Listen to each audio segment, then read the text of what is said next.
Is all good to go? Okay. Good morning, everyone. I'd like to open up this Polk County Board of Commissioners meeting. It is January 25th, 2022. If we can all join me in the Pledge of Allegiance, please. I pledge allegiance to the flag of the United States of America and to the republic for which it stands, one nation, under God, indivisible, with liberty and justice for all. All commissioners are present. There's extra agendas in the back table by the door. First up, we're looking for is approval of minutes for January 18th. So move. And I'll second. All those in favor, please say aye. Aye. Aye. Motion passed unanimously. And next up, Polk County has gone into agreement for the broadband expansion of rural Polk County. And today we have some of the award winners with us to present what they're doing. So first up would be Minnet, Mr. Armstrong. Hello, everyone.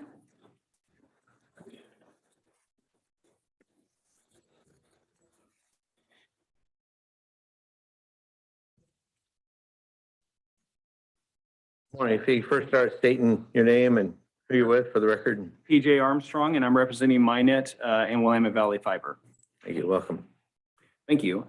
First, on behalf of the entire organization at Minnet and Willamette Valley Fiber and the cities of Monmouth and Independence, thank you for the opportunity. I would like to start with a recap of my process that led to the approved proposals we're discussing here today.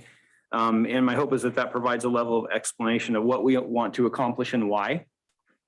I attended the Polk County Broadband Update meeting in mid-October and learned of the survey and the areas of need and grant opportunity that's available.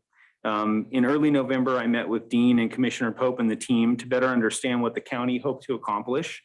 If you had an interest in fiber or fixed wireless.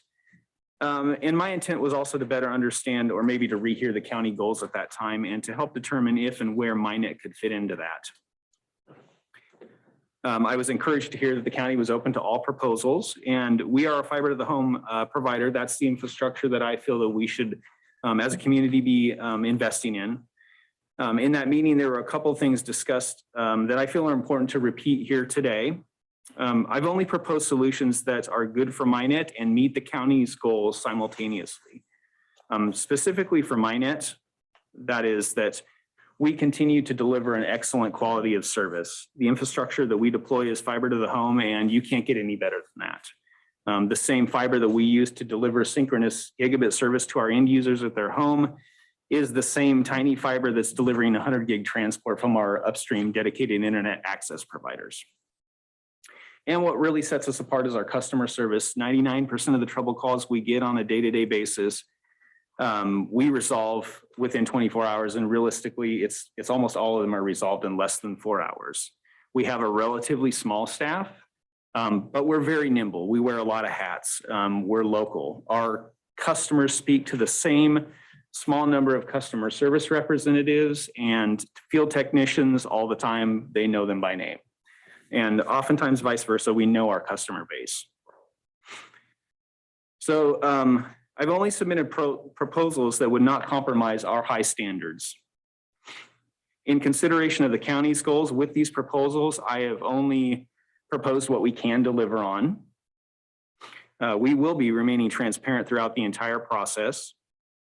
I have proposed what I feel are long-term solutions, not 100 meg that will be good for 5 years and we might need to reconsider replacing electronics, but long-term infrastructure solutions, again, fiber to the home. So we are here to deliver on the county's goals of closing the digital divide to help as many residents as possible by providing better long-term broadband solutions where they don't currently exist. Minnet will be good stewards of the resource that you're providing, and your interest in helping the unserved and underserved is our primary interest as well. I feel it's very wise of the county to invest in fiber to the home infrastructure. It's the best long-term solution. It's as close as you can get to future-proof as possible. Minnet is well-positioned and will succeed in bringing our common goals to fruition as proposed. This is what Minnet and Willamette Valley Fiber do every day. These are the goals that I hope that you see reflected in the proposals that we're discussing. And with all of this in mind, there's three of them to discuss today. The proposal at Cloud Corner and Highway 51, that area of need. The area of need south of Dallas, or internally I've been calling it the South Pod. And then a proposal for a feasibility study to be conducted in Falls City. There are a couple of relevant items consistent with the development of all the proposals that we made. In determining what or who to bring that service to the best of my ability, I tried to make sure that the areas of need identified in that broadband survey, those ellipsoids on the map, were covered. In determining cost estimates, I certainly did not do that alone. I worked very closely with a broadband consulting group that Minnet has used many times before in the past. They are very well regarded in the industry. They work in all 50 states, and internationally, they have over 1,000 service providers as clients. They consult in all areas of telecommunications, from new outside plant construction, addition and extensions, to hardware upgrade strategies in a network operations center, to software and operational support systems. So they're very well-rounded. The punchline is that what you see in the proposals was not determined in a vacuum. I utilized industry expertise to vet the details that are proposed. The approach to engineering, construction, and cost. So we feel we've included a very safe budget based upon known costs and similar demographics. So really now I'd just like to turn to the map and kind of be able to explain and verbalize what our approach will be at a very high level for each of the construction proposals and answer any questions. I know we're operating at a pretty high level right now, so if I don't have specific answers, if to a question, I will find those answers out and bring it back to the commission. So the first proposal is, get my notes out here. The area of need identified at Cloud Corner and Highway 51. Come over here to start at Mond.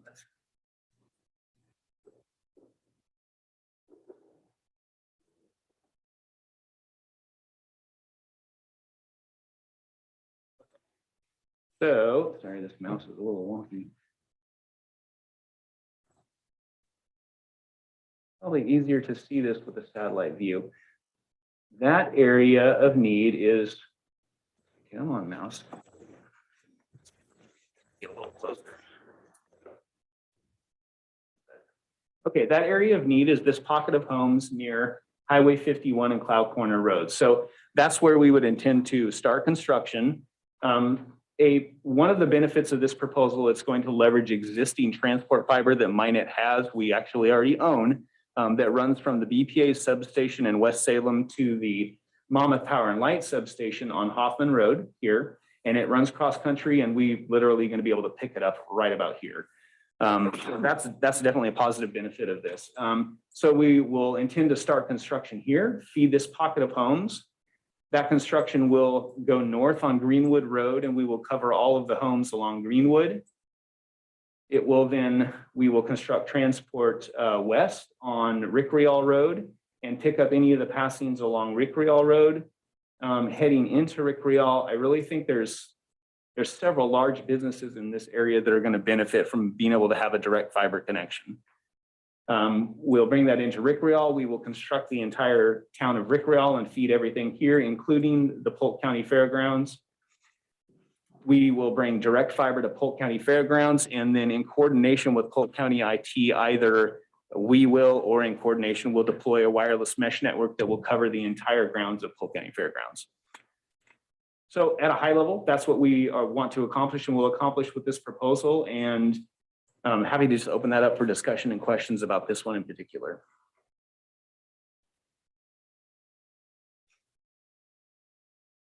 Time frame for completion? That is a great question. There's two things that, so once funding is there, there's a couple of things that would be the caveats to consider. One is that make ready. So this is like 100% aerial. So we're attaching to aerial poles. And so we need to coordinate with the pole owners, Pacific Core. Having known what we went through in the build of Dallas, I think that it's fair to say we should give them 6 months to get all of that worked out. I think their timeline, I think it's really 120 days. I'm not positive about that, but I believe it's 120 days. They have to turn proposals around to attach to polls. But I think we ought to give them 6 months. The other thing that we need to consider is chain of supply issues with inventory. So I would say we need a minimum of 6 months to expect, to be able to get inventory and to do this construction. If it's today, we have all of those things in place. The construction on this is 3 months. It's pretty small. I think we can accomplish it pretty quick. EJ, do you have any concerns with penetration percentage in this project particularly? I'm sure it's something different considerations for each area, but Yeah, anything that sticks out for you? no, I feel like this one is going to be a slam dunk. Okay.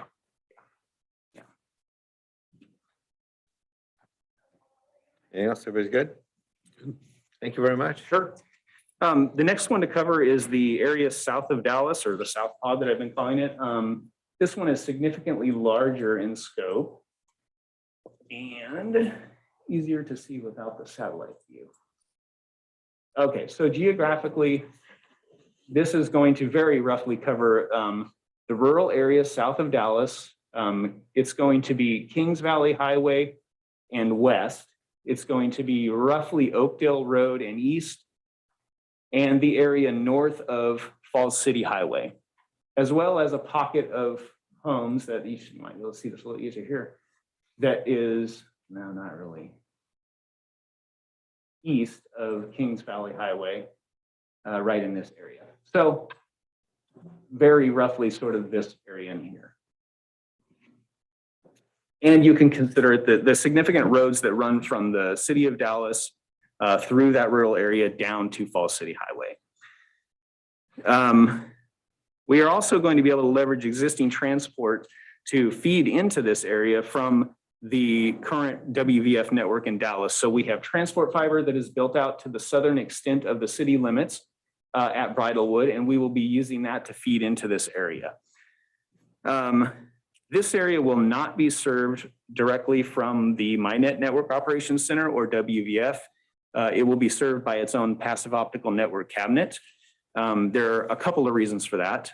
One is that there are distance limitations. Some of the passings are so far away that it needs to be that way. But two, and more importantly, the intention of this PON cabinet, passive optical network cabinet, will be to place it in such a way and such size of a cabinet that it will not only be able to feed this particular area, but there'll be plenty of room for expansion in the future. So the intent will be to place this more toward the south end of this area that we're going to feed, probably along Falls City Road. We haven't identified a specific location yet, but there will be a lot of expansion capability should expansion opportunities in the future arise. And that relates directly to the last proposal that we have for discussion, which is the Falls City feasibility study. I'd like to open this up for questions and discussion, but if I can, I want to jump to that feasibility study and cover that and then come back to it. The Falls City feasibility study, that is a request for county assistance to complete a formal feasibility study done by an outside telecommunications consulting group. MyNet has for a long time had an interest in bringing reliable broadband service to the city of Falls City. A few months ago, I started discussions with the city manager, AJ Foscoli, and those discussions not only resulted in what we believe is a true need for reliable broadband services in the community, but also a way to get it funded through state or federal assistance. And that's not conjecture, that's an informed statement that I'm making based on meetings that AJ and I had with the Business Oregon office. So the first step towards that is to conduct the proper research and prove there's a market and have a plan in place. And that is what this feasibility study is about. The deliverables of the study, or what it will result in, are residential and business market research completed through a community survey online, and in some cases direct contact, which is probably more likely businesses in the area. It will formally identify deficiencies in current internet offerings. It will prove a need for an improved level of service in the community. And despite what we might see in marketing by current providers, it will accurately reflect the degree to which the community is actually underserved. It will include pre-engineering, reliable cost estimates of what it will take to bring fiber to the home services to the city of Falls City. It will include financial analysis, expected penetration rates, what we can expect and when, income that can be generated. It will take into consideration varying levels of grant funding or loans or not, and how these might impact the feasibility of constructing that network. It is a necessary tool not only to help our own board of directors make informed decisions as we go forward, but to be prepared when state funding becomes available later in calendar year 2022. That's the expectation. So in a nutshell, what the feasibility study accomplishes is a first professional step to get our ducks in a row to in an effort to bring fiber to the home service to the city of Falls City. So that's kind of how it relates to the South Pod. We're naturally just building transport that way. We want to place that cabinet in such a way that it will feed the South Pod of Dallas, but there's expandability built into it. So that's why I wanted to jump to that, and happy to answer any questions about the South Pod of Dallas as well. Roughly how many customers do you expect to have the option to connect? Yeah, great question. So, and I should have brought that up at the Cloud Corner. Cloud Corner was roughly 120. This one is roughly 300, somewhere around there. I really appreciate your eye towards the future and possible expansion, given all the investments in broadband. I'm glad that this project is another step towards more broader fiber availability for people. So I appreciate that.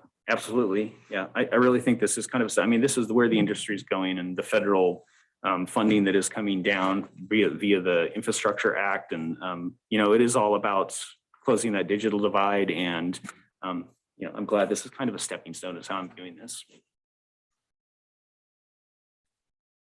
So, PJ, how stable do you think your cost numbers are? Do you have a sense of what kind of things you need to watch out for? Again, you touched on supply chain issues. That's clearly an unknown for all of us, but Yep. Are you getting any kind of indicators from supply chain out there about what you have to watch out for next?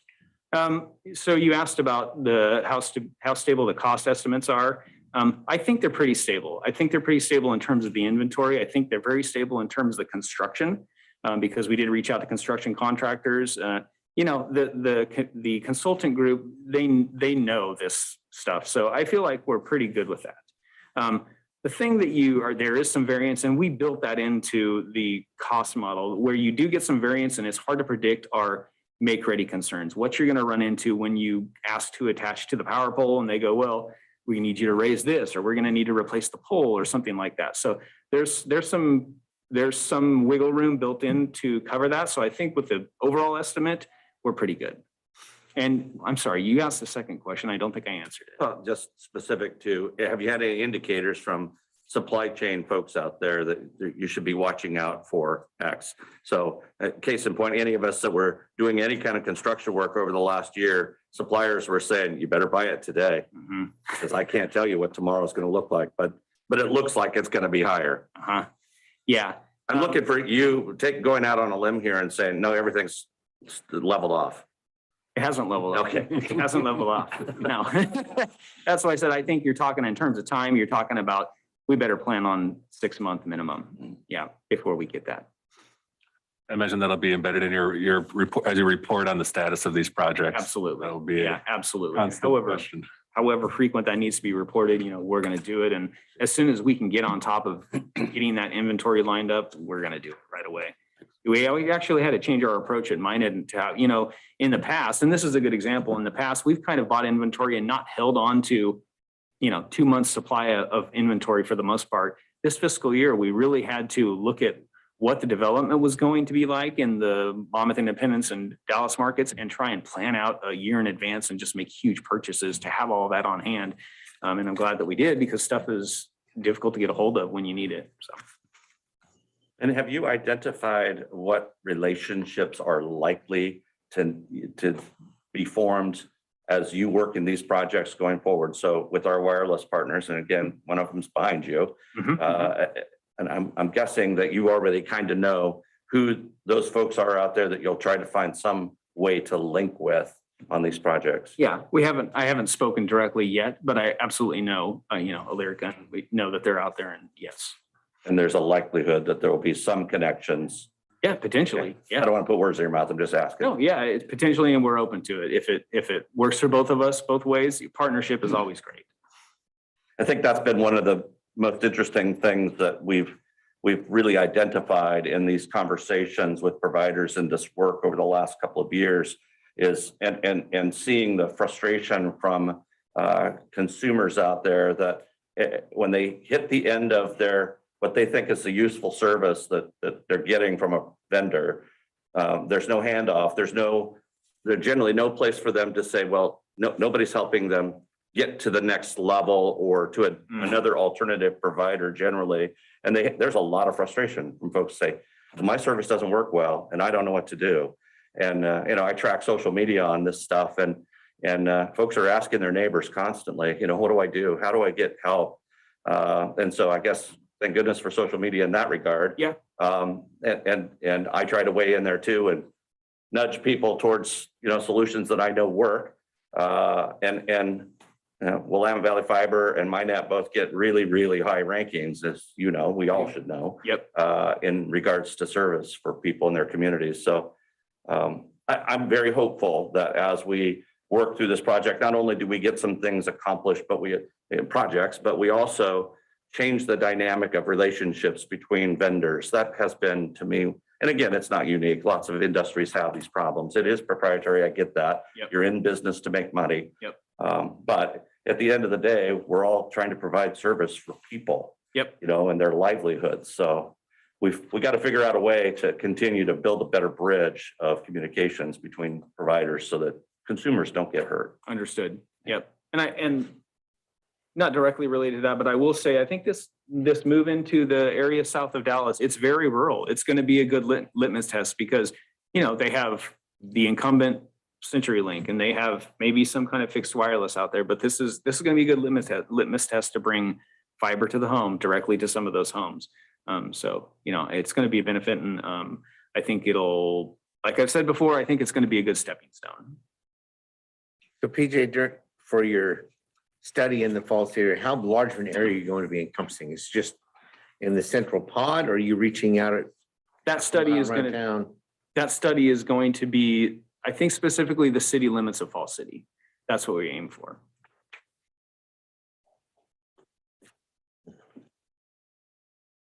Oh, I have. I'm good. Well done. All right. Thank you. Yeah. Thank Thank you you for your time. Appreciate it.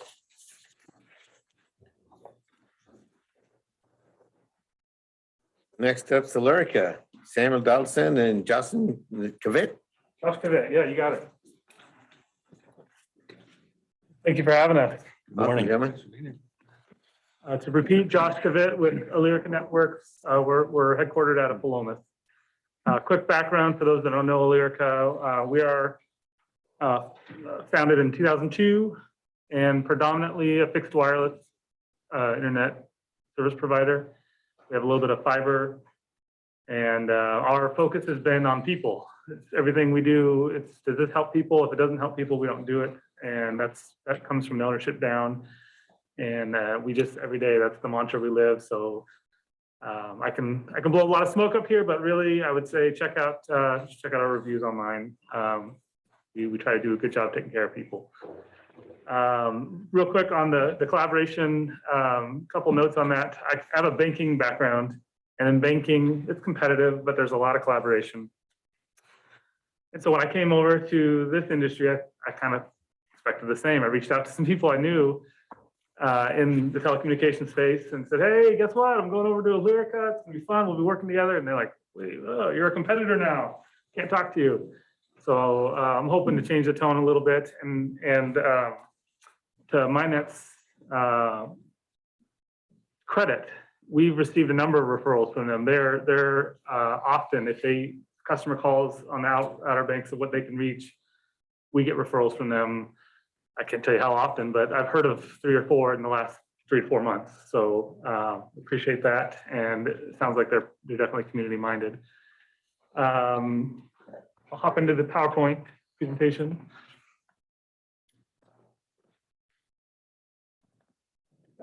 Mouse should work for you. Okay. Perfect. Okay, yes, starting here. We're a little far. Thunder has been stolen.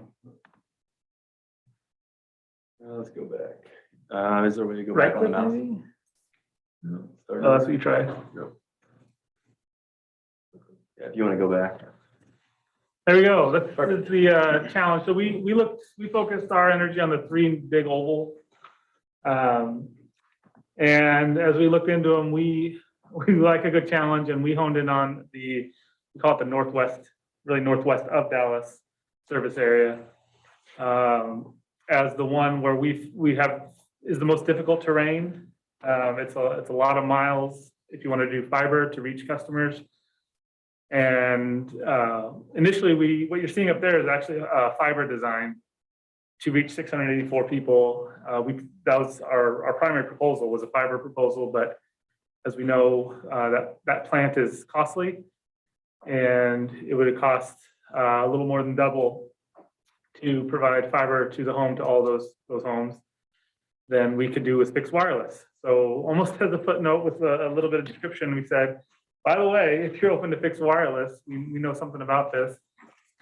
We've been exploring a new technology, which I'll have Sam touch on in a little bit, that we can reach all 684. Actually, the last model we ran, we'll get to in a minute, but for half the price. We committed to 90% in the end, just because it's not as 100% as plugging something into a device, but our models are pretty good.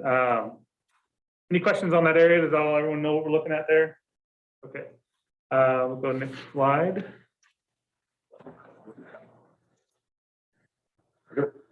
So our previous technology, this is the technology we used on the last round of funding.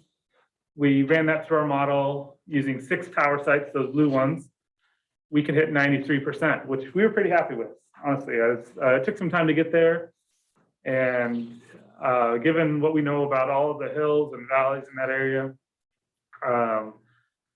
it was pretty exciting, but at the same time, we know that 93%, what the model shows, there's going to be variables they don't see. There's going to be a line of trees that didn't quite pick up right.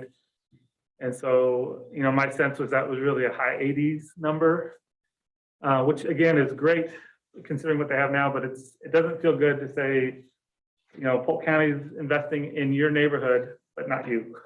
So we really, really want a solution that can at least theoretically, honestly, ultimately reach 100% of the people. And so Tarana Wireless is a technology that we started hearing more and more about in 2021. Later in the year, we invested in some, or maybe they sent it to us. We started testing it. And for the first time, and I've seen in a long time, a provider, they met what they said they could do. They didn't oversell themselves. And when we run that into our system and their dynamics, we can reach 99.7. And if you look really closely in the top left corner there's 2 red dots. Those are the 2 people that the computer says we can't reach. And to be honest with you, we'll find a way to reach them. It's just whatever Lyrica has to do to get those 2 people. So this is, when we got there, this is where we added that footnote that says, again, I like to backtrack a little bit, or just to be, I don't want to oversell. But seeing this, what a computer can say 99.7, essentially 100%, very confident that we can get 90% in a 12-month build time using the Toronto wireless system and maybe supplement it with some of the previous technology. Any questions on that before I have Sam talk to you a little bit more about Toronto? So exactly, where's the north end border, south end border? Buell is just outside the circle on the left there, in the top left. Okay. You can see Ellendale. Dallas is right here. Ellendale's coming out right here. And then we go, I can't remember the name of the road that goes out this way, up here to 2218. We got Salt Creek right here. Basically, we took that oval of the top left one, the northwest oval, and we said, what's every single address inside that oval? And that's, we have an engineer on staff that went through and literally on a map, every house, he put it out on every single house. Included and cross-referenced it with an address list from the county. Any other questions on this? All right. All right. So Toronto Wireless, there There wasn't really an easy way to cover this other than with the company. It is a proprietary wireless system, so it is truly unique to the manufacturer. The architecture of Toronto Wireless is almost identical to the deployment methodology that we use in our current systems today. You're going to have your remote nodes, as they call them. We typically refer to those as subscriber modules or SMs. Those are going to be installed on the exterior of customer homes. If you've seen an Alyrica deployment before, you've probably seen those radios on the edges of the rooftop, roof line of the home, occasionally in a tree and sometimes off a pole. Those are going to connect back to several towers that are going to be deployed as part of this project. Most of the towers that we're planning on deploying are going to be between 68 feet and 120 feet. We plan on only deploying one tower if we can get the agreement in place. That's going to be 120 feet. The plan will work with only 68-foot poles, which will be non-intrusive wood poles in the neighborhoods of the project. But we do hope that we can get an agreement in place for an additional 120-foot steel monopole as part of the project that would be advantageous for future growth.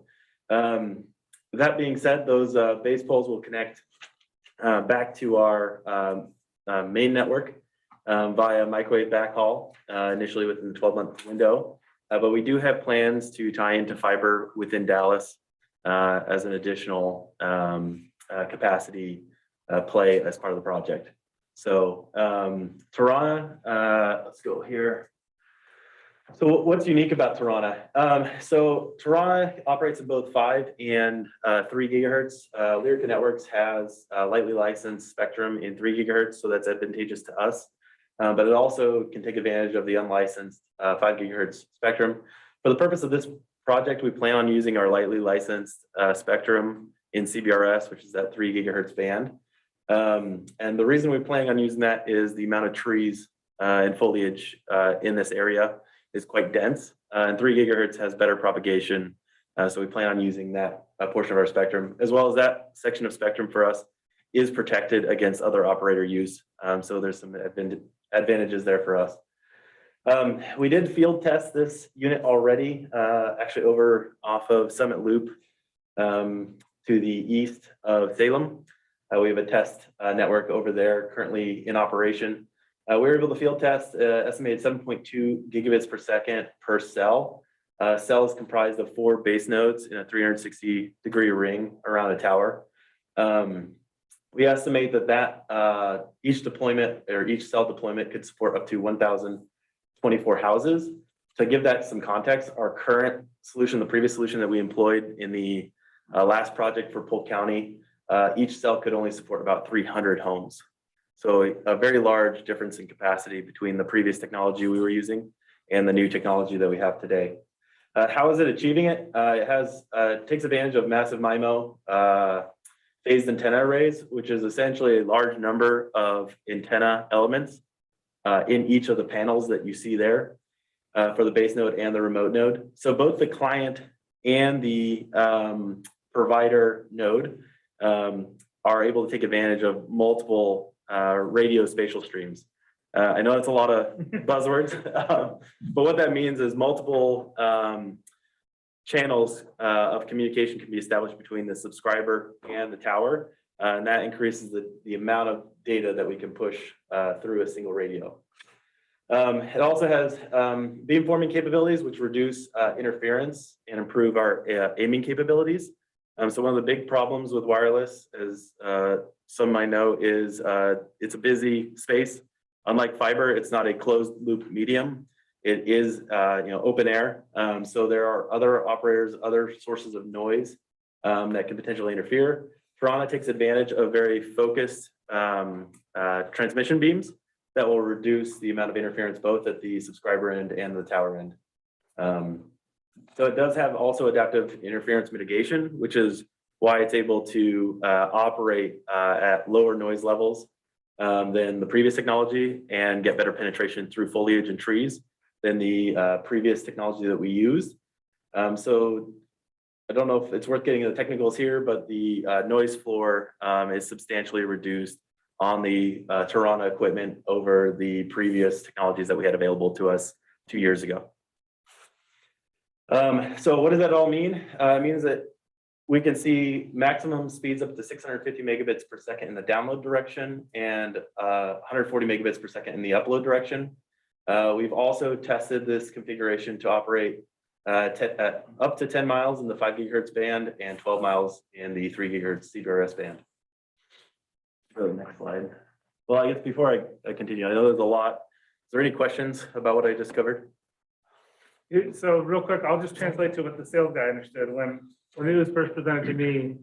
So right now, our current technology needs essentially a clear line of sight. You can maybe go through a few leaves. This can fight through a lot more. It can't go through a complete 100-acre dense forest, but it can go through substantially more. The noise floor thing, roughly, it needs 1/10 as strong a signal to make a stable connection as our current one. So, which is significant. And then he didn't even sell the speeds, but I didn't touch on it earlier. Right now, 100 megabits per second is kind of the high end of what we can provide reliably. Sam's got another slide to give you some real data, but according to what they sell us, well, there we go. So this is screenshots from actual customers hooked up. 570 download, 124 upload, another customer 462 and 114 upload, this isn't incremental improvement. This is game changing. Would this be average?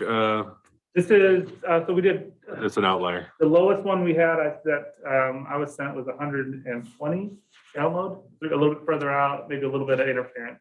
Yeah, and I can talk about that real quick. So we have 2 real world speed tests. These are some customers that Josh spoke with about getting them on this experimental equipment.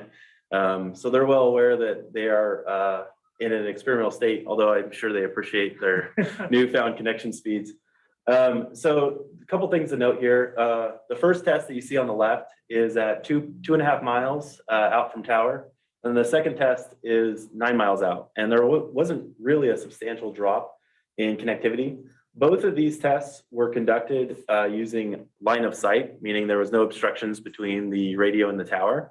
The speed test that Josh is talking about, where we were seeing as low as 120 megabits per second, was done at 9 miles through the tops of trees to reach the tower. So it was an obstructed path for the radio 9 miles out from tower, and it dropped down to about 120 megabits per second in the download direction, and I think we were doing about 25 in the up. So obviously not an ideal configuration state, but we wanted to make sure that we understood whether or not that was a viable connection for this technology. We first were able to get our visibility on the product in June 2021. The manufacturer was working exclusively with a provider out of Mascoutah, Illinois. As soon as we heard about the technology, I flew out there, did a product demo with the manufacturer and with the provider that had the beta testing of the product. As soon as the product was available for resale, generally available in October of 2021, we established relationships with the manufacturer as well as the distributor of the product, and then purchased our first set of test units. And then we completed our live field testing just at the beginning of this year. So about 2 weeks ago, we finalized a real world testing to understand how it would operate in Oregon. And then we validated that we are comfortable providing non-line of sight performance up to 5 miles through trees. And as you can see from the project map, there's not going to be a single customer in that project map that is more than 5 miles from a tower. So a big part of the project strategy that we proposed is to shorten that distance so we can overcome some of the foliage challenges as part of the project. So, yeah, any other questions? Are there any plans to update previous infrastructure, the old technology with this? Is that on your strategic plan at all? Yeah. Absolutely. So we are currently kind of independent of this project, looking at our other Polk County towers and looking to upgrade areas of the infrastructure where we see high demand with this product. And then as we're able to first address those areas of high demand, we will then continue to work through other areas as well and perform those upgrades. This is their first rollout. If you think about future proofing, if they're starting here, you know, the technology evolves. That's what it's been doing. Wireless is kind of kept pace with the rest of the world or grown at the similar scale. So what we envision, what we do when we do this sort of project is you help us establish a customer base that then funds expansion. We've never neglected a sector or network and said, sorry, we don't want to upgrade our services to you. And we're not going to come back to you later and say, hey, we want to upgrade and provide better service. Just by providing this little fuel to get the fire going, Elyrica keeps the fire burning, and someday this will be gig speed wireless. Not that they've committed, but just what it's always done. The industry is always growing. And so our long-term strategy for capacity, just to touch on that a little bit. So we have the CBRS band as well as the unlicensed 5 gigahertz band that we plan on deploying these radios in. So we're going to be layering 2 full cells of these sectors as we continue to upgrade our network, supporting roughly 2,000 customers per tower with these kind of speeds. Additionally, the manufacturer on the roadmap has plans to take advantage of some of the new spectrum available in 6 gigahertz that'll be opening up over the course of this year and next. And we do plan to overlay our network with that 6 gigahertz product when it becomes available. So the advantage with 6 gigahertz, it will be a noisy environment because there's a lot of Wi-Fi 6E products coming out in the next couple of years that will operate in that space. But there is a lot more bandwidth available in 6 gigahertz, so we should be able to continue to keep pace by overlaying our network with additional radios operating in more spectrum. So.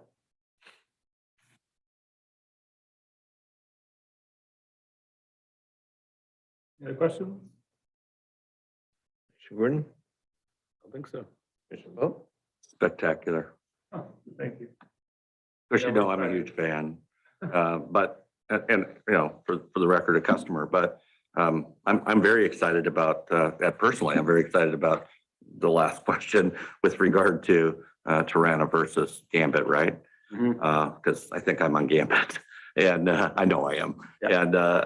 And so I am very interested to see how you all evolve outside this project, evolve this new technology into the existing space.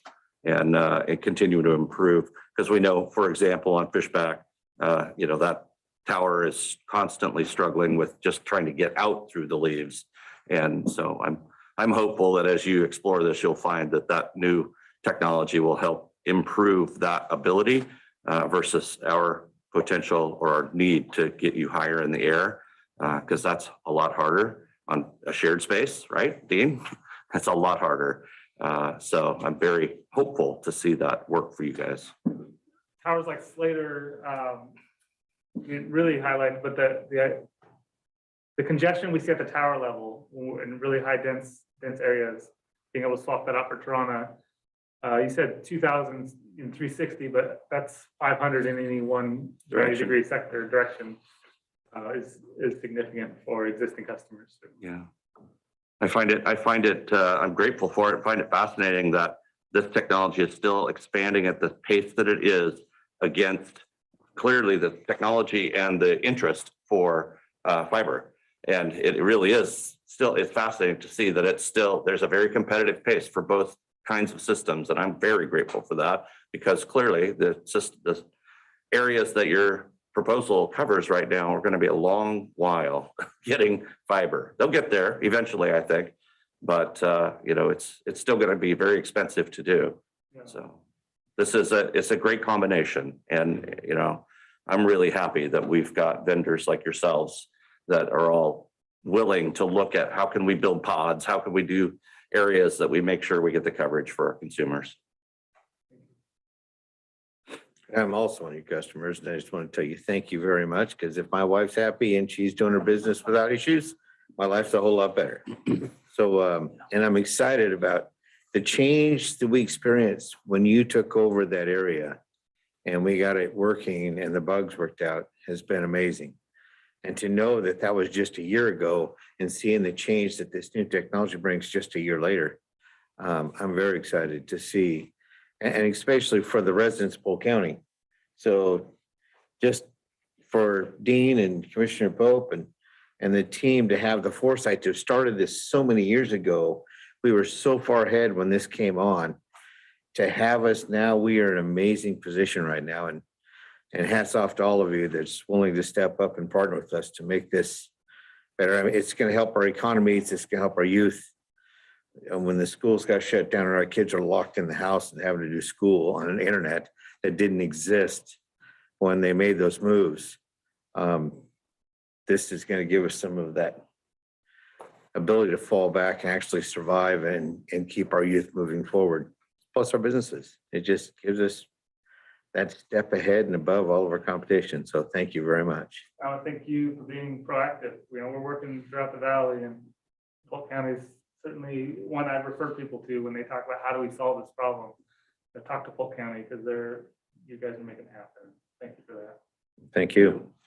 Thanks for coming in today. Yeah, thank you for your time. Next up, criminal justice billing proposal update. Mr. Hanson. Mr. Chair, members of the board, I had the pleasure of sitting through a 3-hour Zoom meeting yesterday with a agenda packet that was 298 pages long. Within that packet were proposals from 16 different counties, ranging from as little of ask as $40,000 to as big a ask as 20 million. 30 million, 40 million. It was very interesting. Some of the studies that were included in this packet were very elaborate. Morrow County had a 110-page application put together by a consultant and everything. They're looking for, they were originally looking for a remodel. They found that remodel was too costly, so now they're looking for a replacement. So they're seeking replacement monies to replace a courthouse in their county. We heard the woes of many counties, some in unbelievable shape. I can't imagine us operating in those conditions. I can't imagine having to go see the judge if he had to be in a courtroom like Tillamook County has in one of their courtrooms and those kind of things. It wouldn't be a good day or a week anytime throughout the year. But just to give you a synopsis, there's kind of 3 projects they look at. One is a replacement project. Some of those may just be individual maintenance items, like we need a new elevator so we can get to the top floor so we can meet ADA requirements. So that goes into the replace or renovation remodel project. Then there's the replacement project, which looks at building a whole new facility. You can't expand an existing facility. You have to build a whole new facility, or you have to basically gut the whole existing facility and have a total complete remodel. So those are the criteria that the state looks at because they have 2 different pots of money. This money funnels through the Department of Justice and the Chief Justice's budget that is submitted to the governor, and that their process for DOJ is a little different than the rest of the departments in the state. There were 4 counties looking for planning money. But I think Hood County was looking for the least amount. They were looking at $40,000 to $50,000. The highest planning request was out of Washington County. They're looking at exploring replacing at least 2, if not 3 of their buildings to provide criminal justice and court movements and those kind of things. They're asking for 1.25 million in state funds. Total cost is 2.5 million for their estimated study. After that study is completed, they will probably be then looking at $400 million in requests for buildings and that. They probably are second highest compared to Multnomah County had well over 500 million as their price tag on some of their building replacements. Clackamas had a pretty high one too, so obviously building and replacing buildings in the metro urban area is very difficult compared to us. One advantage we have in our proposal, which we're asking for, the total project is 450,000. During the conversation, showed that we were requesting a 50% match from the state. So we're asking for 225,000 for our study. Advantages we have is we've already purchased the land of where we believe the property will be. And this just moves us along the spectrum and the phase to get something built on that land adjacent to the jail and to the north. So we find out where we rank March 9th. We have a 1 o'clock in-person meeting. There's 6 people on the committee. I am one of those. I don't know if we're excluding ourselves from voting for our own or any of the rules of that, but we're supposed to digest the 298 pages, plus we're supposed to receive from AOC a better snapshot, and each one of us are required to do an executive summary. They don't want to really dig deep into those 100-page proposals. They want, a quick summary of what you're asking for. It's hard to tell sometimes what counties were asking for, both in money and in scope. So that will be refined, and then we'll make our rankings. Those rankings then get recommended to the Department of Justice. They then review and then try to fit as many as they can in their budget parameters that they've determined internally. We don't know what those are. So it's a process. Some are further along in the process than others. They try to do at least one total replacement project a biennium, sometimes 2 if they're small. So, we'll see where we land. I think we have a good shot at getting planning money. The harder thing will be getting replacement money if and when that occurs. So, but it was a good process, lengthy, but overall, I think it'll be good in the long run. So that's the update. I'll give you further updates along and let you review the executive summary and those kind of things before I send it off. Thank you. Any non-listed items today? Seeing and hearing none, meeting's adjourned.